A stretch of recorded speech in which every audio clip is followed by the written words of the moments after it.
आपके जो भाई हैं वो भी जबरदस्त क्रिकेटर रहे, उसके बाद आप इसमें आए, लेकिन ये शौक कैसे जो है प्रोफेशन में बदल गया? इलाहाबाद में कल्चर था बहुत ही, टेनिस बॉल था, क्रिकेट बॉल था, टूर्नामेंट्स मैचेस बहुत खेलने को मिलते थे। हमारी जो घर की रोजी रोटी थी वो क्रिकेट के द्वारा हमें जॉब पापा को मिली स्पोर्ट्स कोटे पे। इलाहाबाद में उनका बहुत नाम था। जो लोकल क्रिकेट की बात करते हो ना कि यार अभी तो आसिफवा आएगा और मैच जिता देगा ये। शरारत करने में कोई कमी नहीं छोड़ते थे कैफू बचपन में?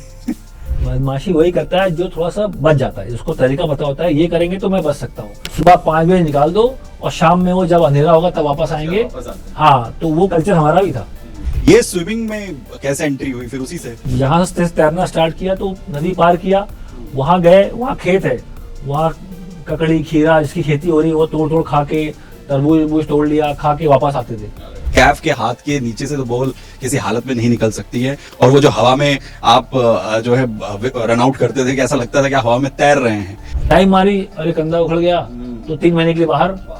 तो जब आपकी बॉडी पूरी डेवलप हो जाती है ना, मुझे कतई पसंद नहीं है कि वैभव सूर्यवंशी ऐसे जो हमारे युवा भविष्य के सुपरस्टार जो बनने जा रहे हैं वो इम्पैक्ट प्लेयर के रूल के चलते वो फील्डिंग नहीं करते हर मैच में। बैटिंग का ड्यूरेशन बढ़ा दिया है लोगों ने, 1 घंटे 3 घंटे बैटिंग कर रहे हैं, 4 घंटे बैटिंग कर रहे हैं, बॉलिंग में भी लंबे लंबे स्पेल डाल रहे हैं, फील्डिंग में लंबे स्पेल नहीं आ रहे। सूर्यवंशी खुद बोले हैं अगले साल के आईपीएल में कि मुझे 11 में खेलना है, इम्पैक्ट प्लेयर में नहीं खेलना। नमस्कार, अमर उजाला.com देख रहे हैं आप। आपके साथ मैं हूं सुमित चौधरी और मौका है अमर उजाला संवाद उत्तराखंड देहरादून संस्करण का, और तमाम हस्तियों को आप लगातार सुन रहे हैं और उन्हीं में एक डायनामिक पर्सनालिटी हमारे साथ है इस वक्त। और ये मेरे लिए एक सपने जैसा पूरे होने जैसा है जब आपके सामने एक ऐसे क्रिकेटर जो है बैठे हुए हों जिन्हें आपने सिर्फ खेलते हुए देखा है, लेकिन आज वो मेरे सामने इस वक्त मौजूद हैं, जिनकी फील्डिंग के, जिनकी बैटिंग के जो किस्से हैं वो आपने सुने हैं, आपने देखे हैं। और हमारे साथ हैं हरफुल मौला cricketer Mohammad Kaif sir. Sir, बहुत स्वागत है आपका। और जैसे मैंने कहा कि मेरे लिए ड्रीम कम ट्रू वाली सिचुएशन है, क्योंकि मैंने वो आपके डाइव कैचेस, वो रन आउट्स वो देखे हैं। लेकिन अब मैं सबसे पहले जो शुरुआत में करना चाहता हूँ, क्योंकि आपकी जो पर्सनैलिटी रही है वो बहुत डाउन टू अर्थ रही है, बहुत ज़्यादा लोग आपके बारे में जानते नहीं हैं। मैं थोड़ा सा आपका जो बैकग्राउंड है वहाँ से शुरू करूँगा। सर, ये शुरू कैसे हुआ? क्योंकि आपके जो भाई हैं वो भी ज़बरदस्त क्रिकेटर रहे, उसके बाद आप इसमें आए, लेकिन ये शौक़ कैसे जो है प्रोफेशन में बदल गया? नहीं, घर में यार मेरे फादर फर्स्ट क्लास प्लेयर, भाई फर्स्ट क्लास प्लेयर, सारे क्रिकेट खेलते थे, बचपन से ही शुरू से खेलते थे। तो जब मैं बड़ा हुआ तो बड़ा इन द सेंस कि मैं छोटा था घर पे, तो उनको देख के बड़ा हुआ, उनके साथ मैंने प्रैक्टिस करी, उनके साथ मैंने मैचेस खेले हैं, उनके साथ उनका मैच देखने गया हूँ। तो मेरे जो पिताजी थे, पापा, वो थोड़ा सा इलाहाबाद में, प्रयागराज में, जहाँ पे वो 60 फर्स्ट क्लास मैच खेले हैं, तो उनका वैसे ही लोग थोड़ा जान पहचान थी, लोग उनको घर से लेके जाना, मैचेस खेलना। तो एक ट्रेंड सा था घर में कि इस परिवार में क्रिकेट लोग खेलते हैं, कि पापा भी खेल रहे हैं, भाई भी खेल रहा है और मोहम्मद कैफ भी जुड़ गया है। उसका रीज़न एक और भी था कि मोहल्ले में जैसे ही हम बाहर निकलते थे तो सामने टेनिस बॉल है, आगे बढ़े, यहाँ ग्राउंड, यहाँ मैच चल रहा है। तो हमारे इलाहाबाद में कल्चर था बहुत ही, टेनिस बॉल था, क्रिकेट बॉल था, टूर्नामेंट्स मैचेस बहुत खेलने को मिलते थे। परिवार में लोग फैमिली में क्रिकेट खेल के लोग, हमारी जो घर की रोजी रोटी थी वो क्रिकेट के द्वारा हमें जॉब पापा को मिली स्पोर्ट्स कोटे पे। तो क्रिकेट से तो वो शुरू से ही लगाव था, और फिर मैं ये साथ में जुड़ गया फैमिली के साथ।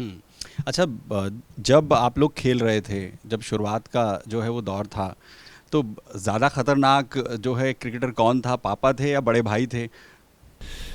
नहीं, मैंने ना पापा को खेलते हुए बहुत कम देखा है।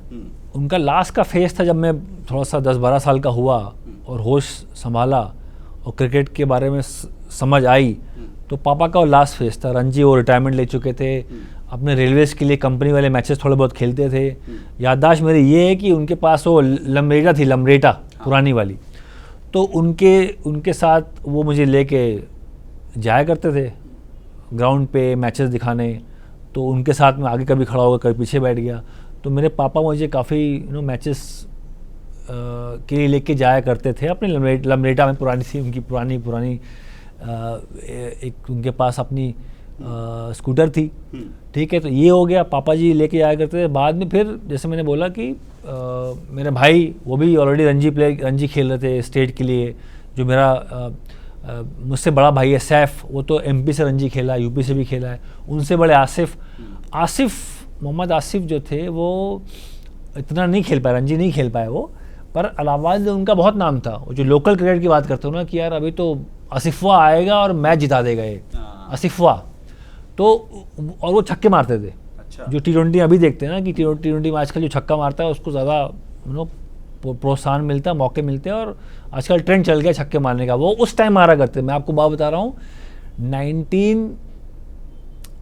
1990 की बात कर रहा हूँ आपको, 1995 के आसपास की बात कर रहा हूँ, जहाँ मैंने सामने से देखा है जाके छक्के मार के मैच जिताते हुए। उस टाइम पे वैसा खेला करते थे वो।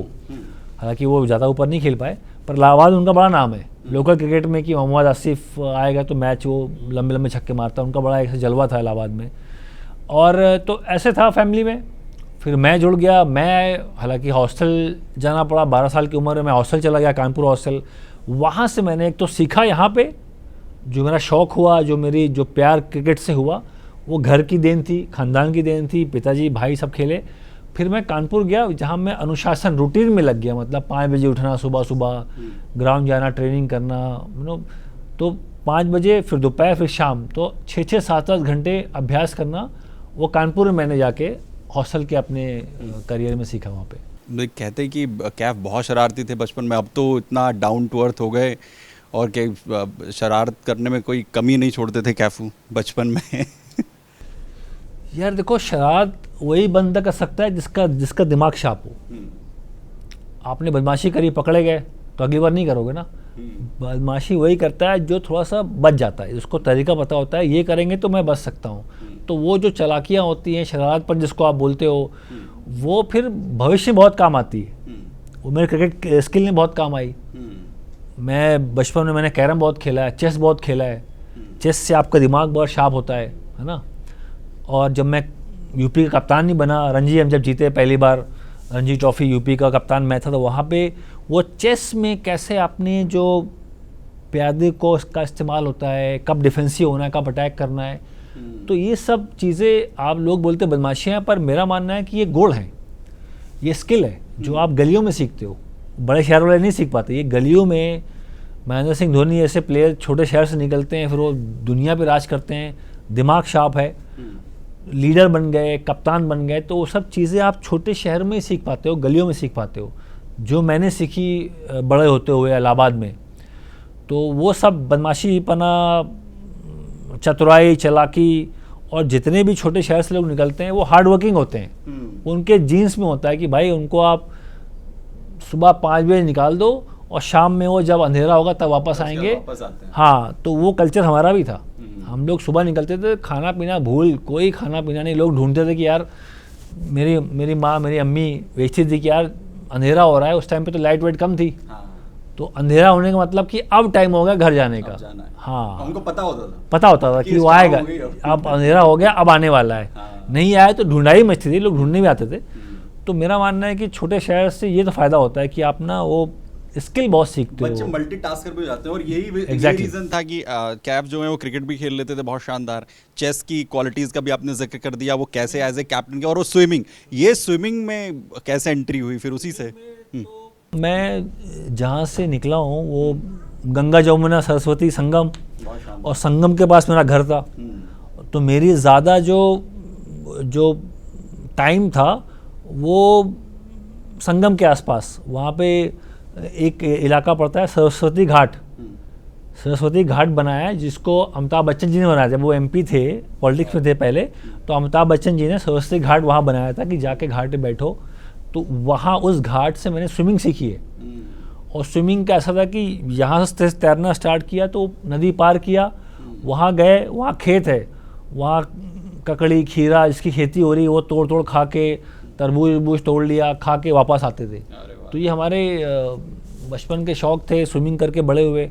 और स्विमिंग से क्या होता है, इंड्योरेंस बहुत बनता है आपका। ये सब स्पोर्ट्स लोग आजकल बहुत कम करते हैं क्योंकि बड़े शहर में ये सब नहीं होता ना कि आप। तो स्विमिंग से क्या होता है, आपके लंग्स बड़े स्ट्रांग हो जाते हैं, आपको डीप ब्रेथ रोकने का वो एक आप सीख लेते हो, जो मेरा क्रिकेट बहुत काम आया।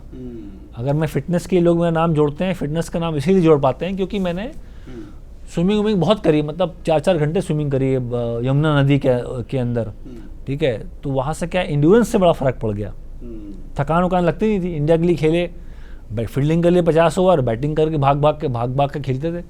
तो वो फील्डिंग जो फिटनेस की कनेक्शन है वो सीधा मेरा ताल्लुकात जुड़ता है छोटे शहर से अपब्रिंगिंग होना, इसका फ़ायदा मुझे मिला। क्या मैं अभी देख रहा था कि अभी आप दोनों ने, आकाश के साथ आप बात कर रहे थे, आपने वैभव को लेकर बहुत जिक्र किया कि कैसे हमारी जो आने वाली जनरेशन हैं वो कैसे डेवलप कर रही हैं चीज़ों को। अच्छा, ये ट्रेनिंग में आपको लगता है कि अभी जो पेरेंट्स हैं, क्योंकि अब तो बहुत ज़्यादा स्पोर्ट्स को लेकर लोगों के अंदर जो जागरूकता है वो आ गई है, अपने बच्चों को लोग ट्रेनिंग दिलवाते हैं पर्टिकुलर स्पोर्ट्स के अंदर, लेकिन ये जो मल्टीटास्किंग वाली जो हमारी होती थी, रफ एंड टफ वाली, वो ज़्यादा बेटर थी, या फिर अभी जो गोल फोकस जो ट्रेनिंग आजकल चल रही है वो ज़्यादा बेहतर है? क्रिकेट तो खेल ऐसा है कि भाई अभी वैभव सूर्यवंशी का लोग बहुत नाम ले रहे हैं, पर उनकी हेलमेट बॉल लग चुकी है, आईपीएल में लग गई थी ना, अगली बॉल उन्होंने छक्का लगाया, अलग बात है वो, पर वो तो चोट तो लगी सर पे, बहुत बड़ी रफ्तार वाली बॉल थी, तो चोट लगना, हेलमेट बॉल लगना, छाती पे लगना, गिरना, कटना, फ्रैक्चर होना, ये खेल का हिस्सा है, रफ एंड टफ तो होना ही पड़ेगा आपको। और मुझे ऐसा लगता है कि जो हमने एक बात वहाँ मैं कहना चाह रहा था कि टेस्ट मैच का हमने बहुत चर्चा करी वहाँ पे। टेस्ट मैच वाले प्लेयर ऑल फॉर्मेट के प्लेयर बन सकते हैं, उनके लिए आसान होता है।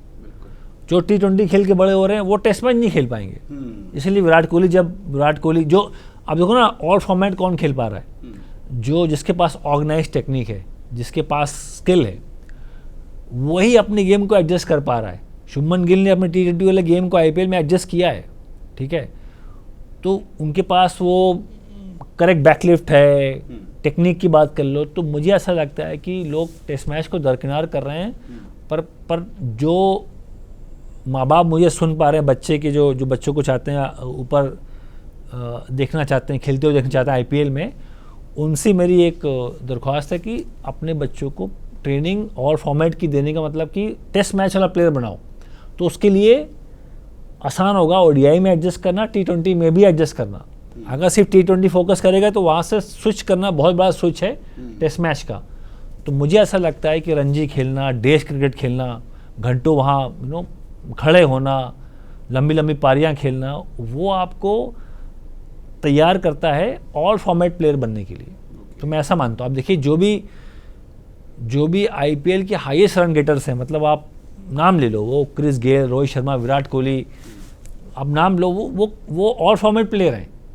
कोई आपको ऐसा प्लेयर बहुत कम मिलेगा जो सिर्फ T20 खेलता है और उसने बनाया है 6,000 रन, 8,000 रन, नहीं मिलेगा आपको वही प्लेयर वहाँ मिलेगा जो देश के लिए टेस्ट मैच भी खेला हो, ओडीआई भी खेला हो। विराट कोहली सबसे बड़ा एग्जाम्पल है, आईपीएल में हाईएस्ट रन गेटर वही बैठे हैं। शिखर धवन का नाम लो, इंडिया की अगर बात करें रोहित शर्मा का नाम लो, ये सारे ऑल फॉर्मेट प्लेयर हैं। तो मेरी यही एक दरख्वास्त है कि अपने बच्चों को बोलो कि जितना T20 के लिए छक्के मारना ज़रूरी है, उतना ही टेस्ट मैच 4 डे वाला टेक्निक, ऑर्गेनाइज टेक्निक भी उतनी ज़्यादा आवश्यक है। इसका बैलेंस लेके आगे बढ़ना चाहिए। बिल्कुल। और क्योंकि क्या आपने जिस दौर में खेला, उस वक्त में भारत की जो एक कमज़ोर कड़ी कही जाती थी वो थी एक फील्डिंग, लेकिन उस दौर में आप आए, उस दौर में युवराज सिंह आए, तो क्या ये जो मल्टीटास्कर, ये मल्टी स्पोर्ट्स आपने खेले, उसमें वो जो फुर्ती थी, जिसमें कहते थे कि कैफ के हाथ के नीचे से तो बॉल किसी हालत में नहीं निकल सकती है, और वो जो हवा में आप जो है रन आउट करते थे कि ऐसा लगता था कि आप हवा में तैर रहे हैं, तो ये उस स्किल का एक इम्पॉर्टेंट पार्ट था। इसी वजह से वो फील्डिंग में वो जेस्चर्स जो है देखने को मिले हमको। देखिए, फील्डिंग उस टाइम पे इतना ज़्यादा एक्सपोजर नहीं था। फील्डिंग उस ज़माने में जब हम लोग 2002-2001 में खेलना स्टार्ट किया इंडियन टीम के लिए, तो फील्डिंग का महत्व कम था। हालांकि फील्डर अच्छे बनना चाहते हैं सभी लोग, सचिन को भी अच्छा फील्डर बनना था, द्रविड़ ने बड़ी मेहनत करी, सौरव गांगुली हमारे कप्तान, उन्होंने भी बोला कि यार फील्डिंग की बहुत ज़्यादा इम्पोर्टेंस है, सामने वाली टीमें देखो, ऑस्ट्रेलिया देखो, साउथ अफ्रीका देखो, वो फील्डिंग से गेम चेंज कर देते हैं। तो ये सब चीज़ें लोग बोलते थे उस टाइम पे, मीटिंग में बातें हमने बहुत करी है। जॉन राइट हमारे कोच थे, हर मीटिंग में फील्डिंग की हमने चर्चा करी है कि अच्छी फील्डिंग टीम बनना है, we have to be a number 1 team in fielding department. तो ऐसे हमारा वो बातें होती थी, पर वो जब करने की बारी आती थी तो वो पीछे थे। उसका कारण था कि फील्डिंग का स्विच बहुत लेट लोगों ने किया। फील्डिंग अगर आप एक रिवाज बना लो कि अगर मैं बैटिंग बॉलिंग करने गया हूँ नेट्स पे, तो फील्डिंग भी उतनी महत्वपूर्ण है जितनी बैटिंग बॉलिंग है। तो आप अच्छे फील्डर बन पाओगे बचपन से अगर आप कर रहे हो। सचिन ने प्रयास किया, सबने प्रयास किया, जितने मैं जवाहर श्रीनाथ की बात करूँ सब लोग थे। पर दिक्कत ये हो गई कि क्योंकि बचपन से उन्होंने इतना ज़्यादा हार्डवर्क नहीं किया था, यहाँ पे आपको आके पुश करना था, तो कई बार लोगों को चोट भी लग गई। डाइव मारी, अरे कंधा उखड़ गया, तो 3 महीने के लिए बाहर हो गए। तो जब आपकी बॉडी पूरी डेवलप हो जाती है ना, तो फिर मुश्किल होता है फील्डिंग, अच्छे फील्डर बनना। इसीलिए जो जूनियर क्रिकेट से आप स्टार्ट करते हो ना, अंडर 14, 16, 19, वहाँ पे जो कोचेज़ हैं, जो उनको उस्ताद हैं, वो फील्डिंग को इतना इंपॉर्टेंस दें जितना बैटिंग बॉलिंग को देते हैं। तो आपको फील्डर बहुत ज़्यादा मिलेंगे आपको, और उनको फिर बहुत बड़ा स्विच नहीं करना पड़ेगा ऊपर जाके। अभी क्या आईपीएल पहुंच गए, अरे फील्डिंग में तो हमें आती नहीं भाई। कितने कैच हमने आईपीएल में देखे, युवाओं को मौका तो मिल रहा है, कितने युवा खेल रहे हैं, पर फील्डिंग में वो नंबर 1 नहीं है। क्योंकि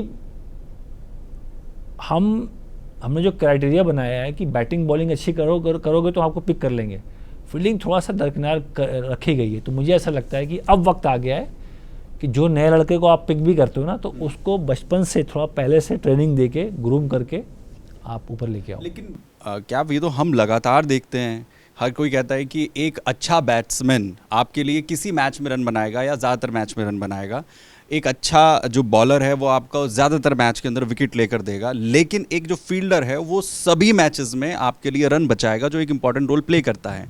और आपके एरा से इस एरा में आते हुए जो फील्डिंग को लेकर, हाँ पहले से ग्राफ थोड़ा ऊपर गया है, लेकिन क्या वो सेटिस्फैक्ट्री लगता है आपको कि नहीं, हमें अभी उस पर बहुत ज़्यादा काम करने की ज़रूरत है? करना है, वो मैं हर साल देख रहा हूँ। हर साल आईपीएल में एक तो जो इम्पैक्ट प्लेयर का रूल आया है ना, हाँ। उसमें क्या रहा, मुझे कतई पसंद नहीं है कि वैभव सूर्यवंशी ऐसे जो हमारे युवा भविष्य का सुपरस्टार जो बनने जा रहे हैं, वो इम्पैक्ट प्लेयर के रूल के चलते वो फील्डिंग नहीं करते हर मैच में। तो आप बैटिंग बॉलिंग तो सीख रहे हैं वो लोग, पर युवा हमारे फील्डिंग नहीं करने आ रहे। तो इम्पैक्ट प्लेयर से सबसे बड़ा नुकसान, लोग बोलते हैं ऑलराउंडर नहीं मिल रहा, पर उससे बड़ा नुकसान हो रहा है कि हमारे जो युवाओं को फील्डिंग की ट्रेनिंग नहीं मिल रही है। ये मैं देख रहा हूँ कि जो हमारे भविष्य के हिंदुस्तान के लिए खेलने वाले प्लेयर हैं, वो इम्पैक्ट प्लेयर के रूल के चलते वो बाहर बैठे होते हैं। बहुत लोग का नाम ले लो आप, मतलब युवाओं की बात कर रहा हूँ। तो उनको वो आशुतोष शर्मा दिल्ली के वो हैं, वो अच्छे फिनिशर हैं, पर वो इम्पैक्ट प्लेयर में खेलते हैं, फील्डिंग नहीं करते हर मैच में।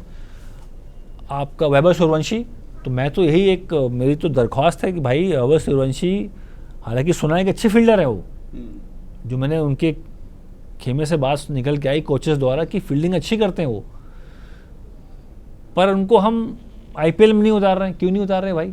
आईपीएल में उतारोगे तभी तो, जब तक अभ्यास में फील्डिंग करना और मैच के प्रेशर में, भीड़ में जब शोरगुल होता है, जब किसी की आवाज़ सुनाई नहीं देती है, आपको प्रॉपर बॉल पे संतुलन बना के पूरा फोकस लगा के बॉल को देखना होता है। लाइट्स वाइट्स होती है, प्रेशर, दबाव में आप दबाव में फील्डिंग करके अच्छे फील्डर बनते हो। दबाव कहाँ मिलेगा? हाईएस्ट दबाव कहाँ मिलेगा? मैच ही मिलेगा भाई। 40 बॉल 30 रन चाहिए, विराट कोहली क्या चाहा, भैया पकड़ना ही है, छूटा तो मैच हार गए। वो दबाव सिर्फ मैच में आता है, वो अभ्यास में नहीं मिलेगा। वो प्रेशर में आप वहाँ ट्रेनिंग नहीं लेके आप वहाँ, मतलब वो दबाव नहीं होता अभ्यास में, मैच में होता है। तो मैं वैभव सूर्यवंशी को देखना चाहूँगा कि अगले साल के आईपीएल में वो खुद बोलें कि यार तैयारी यहाँ से रखें अपनी, साल भर तैयारी करें, और आईपीएल में जाके खुद ही बोलें कोचेस को कि यार मैं बैटिंग के साथ साथ 11 में फील्डिंग करना चाहता हूँ, मुझे अच्छा फील्डर भी बनना है, ये मेरा दायित्व है, मुझे अपना रोल निभाना है। फील्डिंग से हमने कितने कैचेस, कितने मैचेस जीतते हुए देखे हैं। सूर्यकुमार यादव 2024 का वर्ल्ड कप याद है, कैच लिया था उसका, मिलर का कैच, मैच जीत गए। हमें T20 का वर्ल्ड कप याद है जो पहला हमने जीता, हमें सैमसंग ट्रॉफी में आपके वो ज़बरदस्त कैच याद है। तो ये तो टर्निंग पॉइंट रहे हैं। तो सूर्यवंशी खुद बोले हैं अगले साल के आईपीएल में कि मुझे 11 में खेलना है, इम्पैक्ट प्लेयर में नहीं खेलना। अच्छा, क्योंकि क्या आपने जिस तरीके की ट्रेनिंग ली, तो उसमें सिर्फ एक दो सवाल मैं लूँगा बस, कि इसमें आपका जो माइंड सेट था फील्डिंग को लेकर वो किस तरीके का था जो बाकी प्लेयर्स में नहीं था, जो आप में इतना जो है वो क्लैरिटी आई फील्डिंग को लेकर? नहीं देखिए, फंडा बहुत सिंपल फंडा है। देखिए, आपको अगर अच्छा फील्डर बनना है तो आपको अतिरिक्त वक्त बिताना पड़ेगा। मतलब कोई भी अमृत जल नहीं है, कोई ऐसी औषधि बनी नहीं है कि आपको ना वो घोट की पिला दी गई अच्छे फील्डर बन जाओ, नहीं है। आपको ग्राउंड पे जाके धूप में तपना पड़ेगा, पसीना बहाना पड़ेगा, और कैचेस की जो ट्रेनिंग होती है ना, मैं देखता हूँ बहुत सारे कैचेस आजकल ना लोग थोड़ा सा आसान वाले लेते हैं, थोड़ा अरे हल्का मारो, चोट लगी यार, धीरे मारो। धीरे मार के अच्छे फील्डर नहीं बनोगे।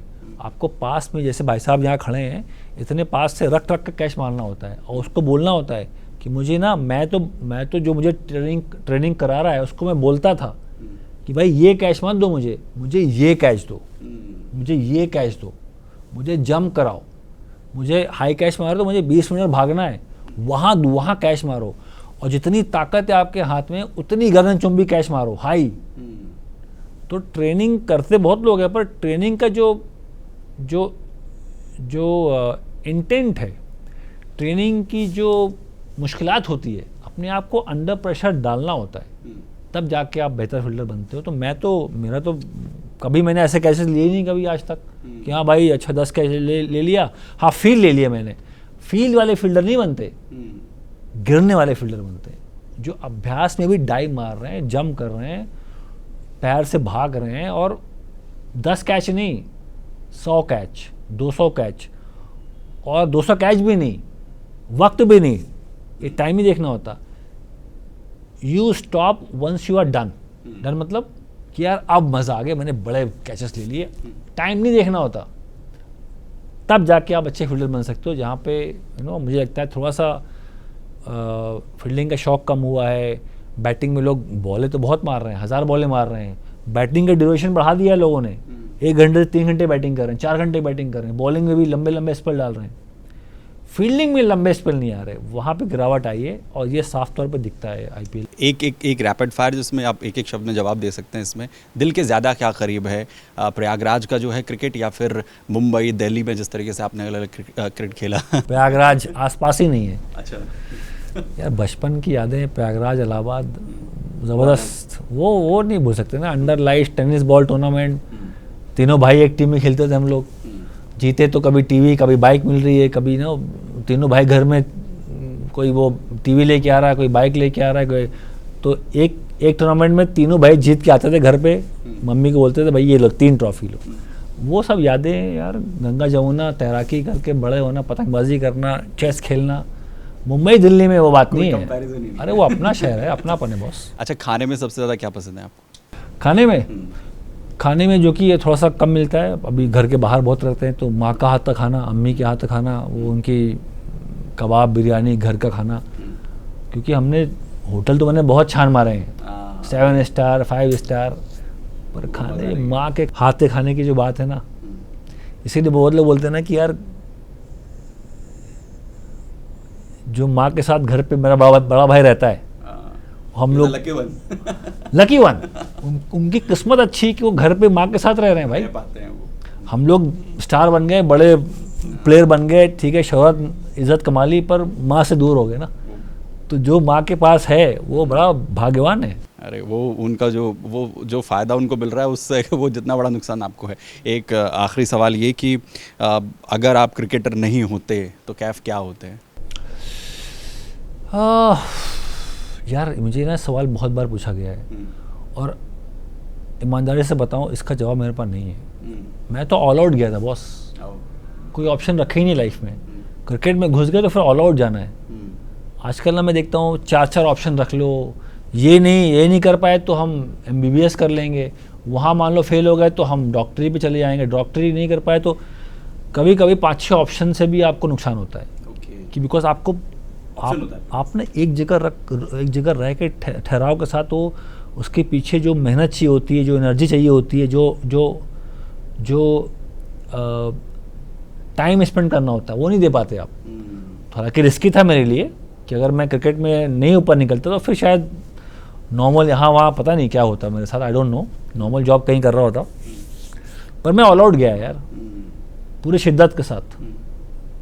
मतलब ऑल आउट, मतलब 100% passionate। भाई सुबह उठना 5 बजे और शाम को वापस आना है। तो अगर आप 8-9 घंटे ग्राउंड पे टाइम बिता रहे हो तो obviously you are bound to get better. आपने माइक पकड़ा है, वो आप रियाज करते जा रहे हो, बोल रहे हो, तो आप 100% आज अच्छे नहीं हो पर कल हो जाओगे। अगर कल भी नहीं हो तो परसों नरसों, 1 साल बाद, 6 महीने बाद तो बेहतरी होनी है ना, क्योंकि आप ऑल आउट जा रहे हो। क्या यही मेरा करियर, यही मेरा एक पैशन है और कुछ नहीं देख रहे हो आप। तो वो मेरे साथ हो गया। मैं अपने आप को खुशकिस्मत मानता हूँ कि इस तरह से आगे बढ़े हुए। तो उस और शायद वो अचीव भी इसीलिए हुआ। यही है तरीका, और ऑप्शन नहीं तरीका है। नहीं है। आप कितने भी महान प्लेयर्स की बात करो, सचिन का नाम लो, कितने भी, विराट कोहली का नाम लो, they all went all out. एक गोल है, उसके पीछे पूरी शरीर की एनर्जी, मानसिकता, मेहनत सब लगा देनी है, तभी जाके आप सचिन बन पाओगे। 4 ऑप्शन रखोगे तो शायद आप सचिन ना बन पाओ। अच्छा, कमेंट्री मुश्किल लगती है क्रिकेट से? कमेंट्री भाई, कमेंट्री या क्रिकेट आसान जाता है? नहीं, क्रिकेट मुश्किल है। क्रिकेट यार देश के लिए खेलना यार, Obvious। देश के लिए खेलना, तिरंगा डाल के उतरना ग्राउंड पे, उसका प्रेशर, तो उसका मज़ा भी अलग है। जिताते हो तो लोग जब वाहवाही मिलती, शाबाशी मिलती देश के लिए, हिंदुस्तान के लिए। तो कमेंट्री और क्रिकेट खेलना ज़मीन आसमान का फ़र्क है। बट आपने दोनों में ही बहुत गजब करा है, उसके लिए आपको एक बार फिर से बहुत बहुत धन्यवाद और थैंक यू सो मच। आपने वक्त दिया और इतना शानदार क्रिकेट हम लोगों के लिए खेला, और वो जो गूज बम्स आपने हमें यहाँ पर दिए हैं उसके लिए बहुत बहुत शुक्रिया। Thank you so much Mohammad Kaif. दोस्तों, हमारे साथ यहाँ पर जुड़े थे अमर उजाला संवाद का कार्यक्रम, और लगातार तमाम हस्तियों से आपको यहाँ पर मिलवा रहे हैं। और मोहम्मद कैफ के जरिए हमने उन तमाम चीज़ों को, उनके बचपन को टटोलने की कोशिश की और उनके करियर को भी हमने यहाँ पर टटोलने की कोशिश की है। बहुत धन्यवाद आप सभी का साथ जुड़ने के लिए। बने रहिए अमर उजाला के साथ। बहुत धन्यवाद। अगर आप ये वीडियो YouTube पर देख रहे हैं तो हमारे चैनल को सब्सक्राइब कर बेल आइकन दबाएं, और Facebook पर देख रहे हैं तो हमारे पेज को लाइक करें।